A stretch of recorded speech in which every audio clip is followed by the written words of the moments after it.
Alhamdulillah, alhamdulillahilladzi wa kafa bi ni'matil iman wal islam. Ashhadu an la ilaha illallah wahdahu la syarika lah, wa ashhadu anna sayyidana wa nabiyyana Muhammadan abduhu wa rasuluh. Arsala rasulahu bil huda wa dinil haqq yudhirahu ala dini kulli wa kafa billahi syahida. Allahumma salli wa sallim wa barik ala sayyidina Muhammad wa ala ali sayyidina Muhammad.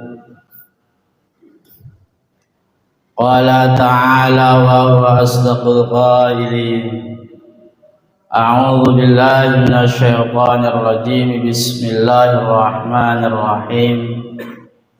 Subhanaka la ilma lana illa ma 'allamtana innaka antal alimul hakim.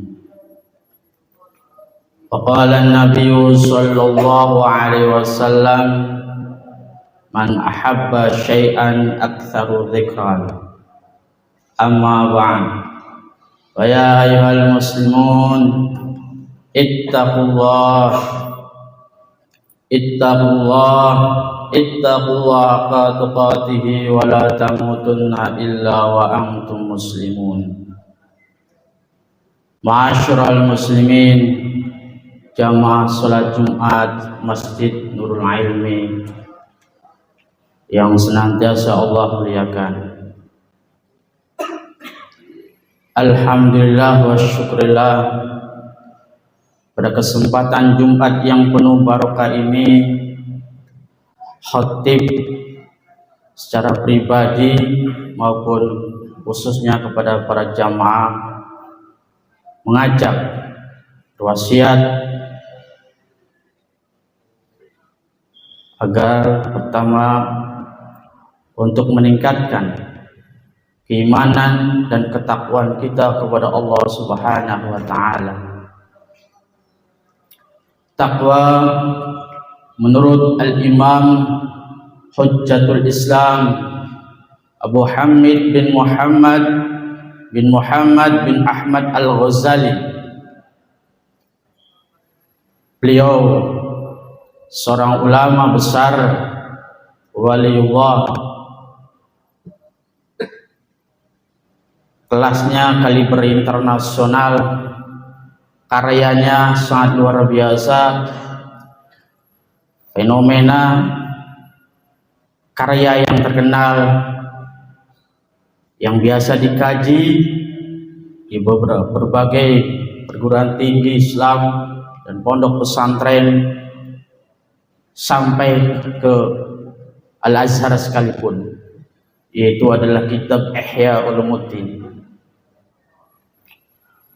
Di dalam takwa, menurut Al-Imam Hujjatul Islam Abu Hamid bin Muhammad bin Ahmad Al-Ghazali mendefinisikan yang namanya takwa adalah imtithalul awamirihi wajtinabun nawahi, menjalankan semua perintah Allah dan meninggalkan semua apa yang dilarang oleh Allah dan Rasul Allah Subhanahu wa taala semampu kita. Tentunya dengan meningkatkan kualitas keimanan dan ketakwaan kepada Allah Subhanahu wa taala, menjadikan diri kita insanul kamil, insan manusia yang sempurna di hadapan Allah Subhanahu wa taala.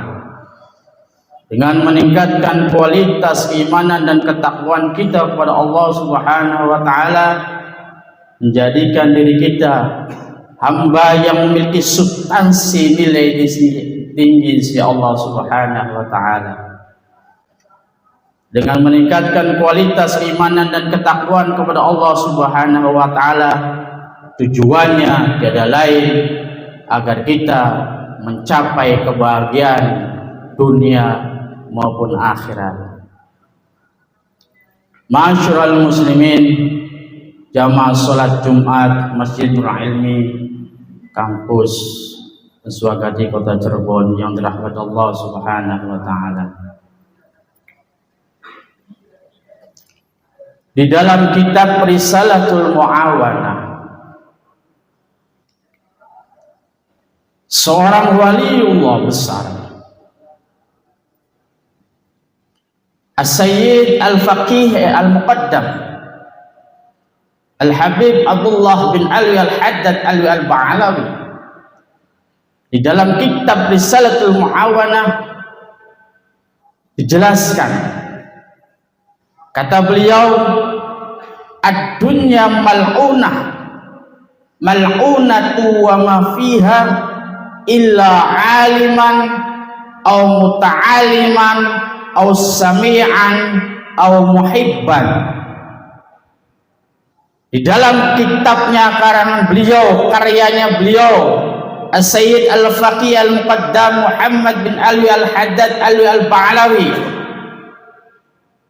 yang biasa umat Islam merutinkan wirid yang namanya Ratibul Haddad setiap ba'da maghrib dan ba'da subuh. Di dalam kitabnya beliau bahwasanya ad-dunya mal'unah, kata beliau, dunia beserta seluruh isinya semuanya dilaknat oleh Allah Subhanahu wa taala. Nauzubillah tsumma nauzubillah min dzalik. Ad-dunya mal'unah, kata beliau, semua, seluruh dan isinya dunia semua dilaknat oleh Allah Subhanahu wa taala.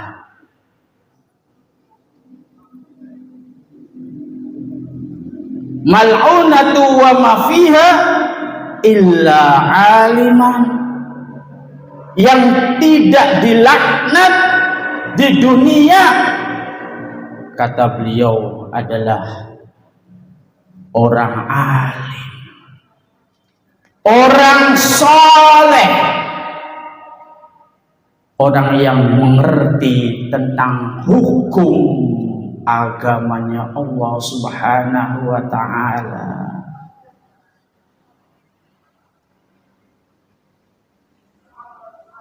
Terkadang di dalam kehidupan kita sendiri, manusia sudah lari, sudah banyak manusia di muka bumi ini tidak mau dekat kepada orang alim, kepada orang soleh. Ini akibatnya. Kalau kita jauh dari orang alim, kita jauh dari orang soleh, maka Allah turunkan bala, musibah. Tiap hari, tiap detik musibah terus. Kita harus sadar.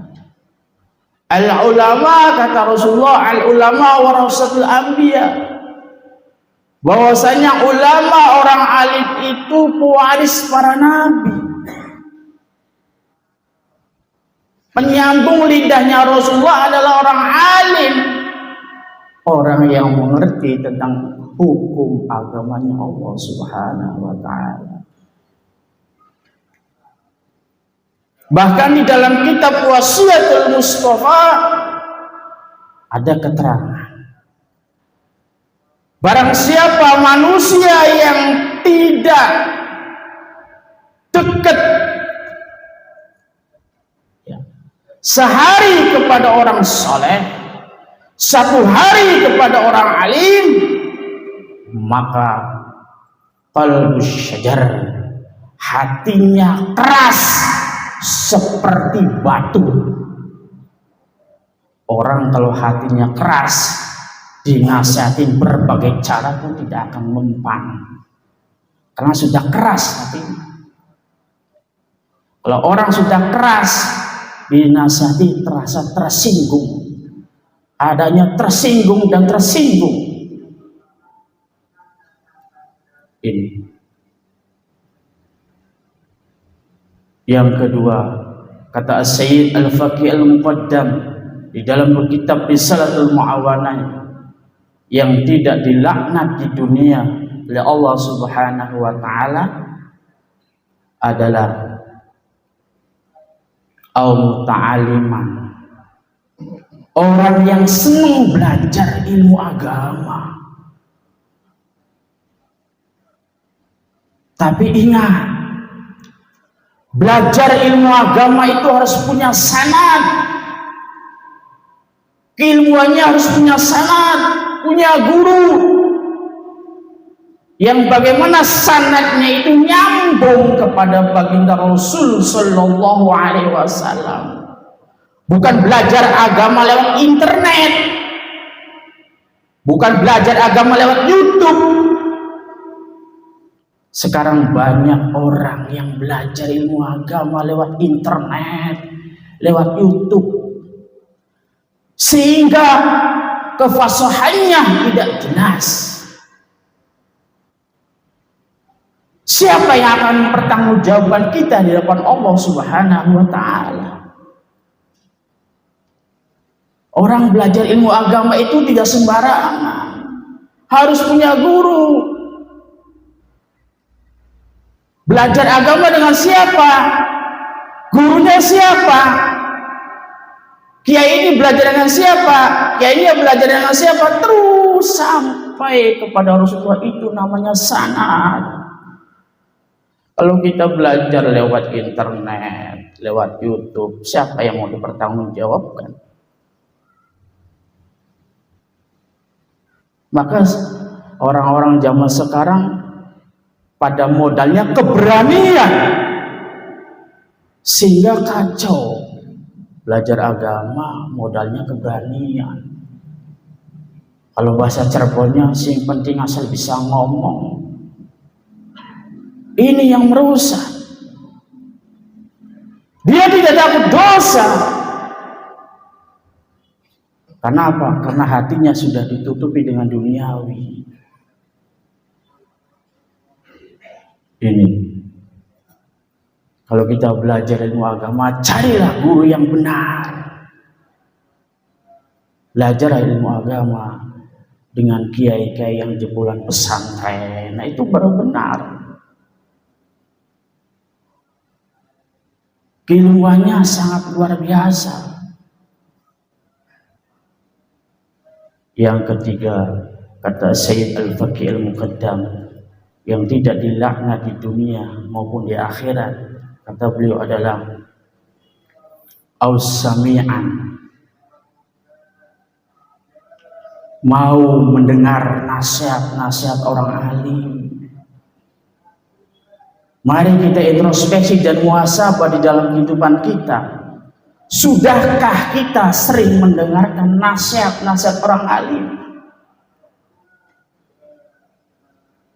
Sudahkah kita mendengarkan fatwa-fatwa atau nasihat-nasihat dari orang soleh? Nah ini. Kalau kita tidak mau mendengarkan nasihat orang-orang soleh, kata Rasulullah, cilaka manusia yang semacam ini. Jangan sampai kita hidup di dunia itu dilaknat oleh Allah Subhanahu wa taala. Ada orang alim kita muliakan, ada orang alim kita hormati. Ada orang alim, akhlak kita bagaimana di hadapan beliau.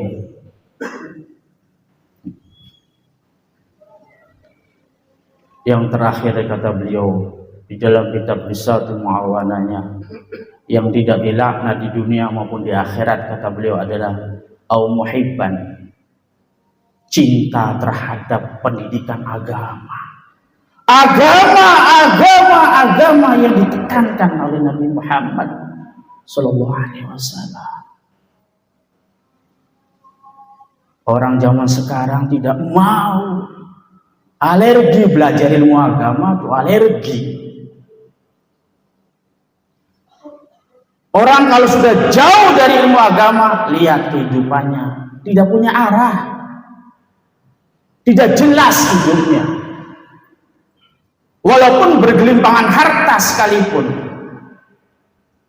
walaupun uangnya banyak sekalipun, tetapi kalau tidak memiliki landasan dasar agama, maka kekayaan pun, harta pun bisa menjadi rusak untuk dirinya sendiri. Na'udzubillah, tsumma na'udzubillah. Sudahkah anak-anak kita bisa mengaji? Sudahkah anak-anak kita belajar ilmu agama? Di sini Rasulullah menekankan wajib kita mencintai ilmu agama. Pendidikan agama itu harus diperhatikan betul-betul.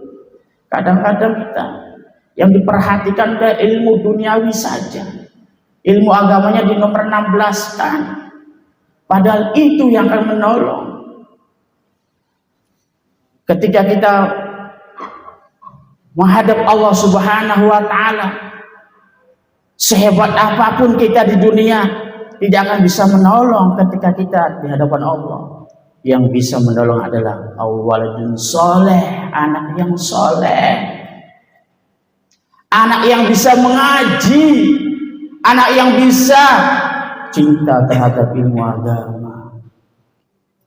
Mudah-mudahan kita termasuk orang-orang yang kalau tidak nomor satu, kalau nomor satu tidak mungkin berat, ya minimal